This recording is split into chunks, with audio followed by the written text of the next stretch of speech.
Joe Christensen dreams of becoming a great maitre d' like his father, who was tragically killed 20 years earlier in a freak flaming bananas Foster accident. But Joe lives in Preston, a tiny town in Idaho, with only one fancy restaurant and only one maitre d' position.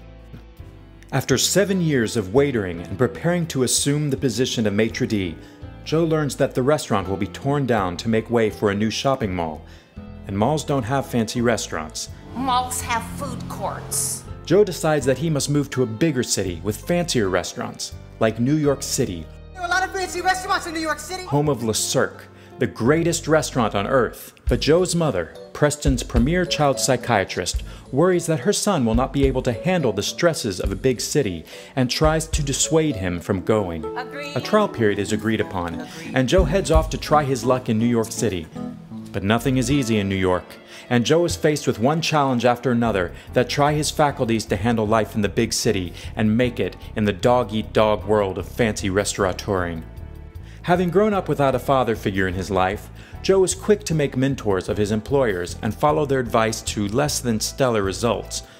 There is River, the owner of a holistic tea room who extols the wonders of the adult toy industry. Mr. Yoshinoya, the owner of a cyber cafe who turns Joe onto internet dating. And Emile, the maitre d' of Le Cirque, who takes Joe on as his protege and teaches him the secrets of becoming a successful maitre d'. Joe must also navigate romantic entanglements with Gloria, his off-kilter pharmacist, and Dee Dee, a self-serving temptress with a fetish for maitre d's. After much perseverance, Joe sees his goal in sight. He has achieved the position of head waiter at the famed Le Cirque restaurant and is on the fast track to becoming a maitre d'. But Joe's mother, fearing that she may lose her son forever, reveals a dark secret that causes Joe to suffer a complete breakdown. In a fit of distraught bravado, Joe accidentally burns down Le Cirque, loses Dee Dee, the girl he thought he loved, and winds up lost and alone. But when things seem the darkest, Joe's long-suffering pharmacist Gloria comes to Joe's aid.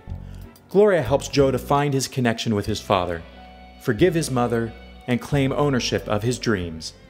And everything ends happily in New Jersey.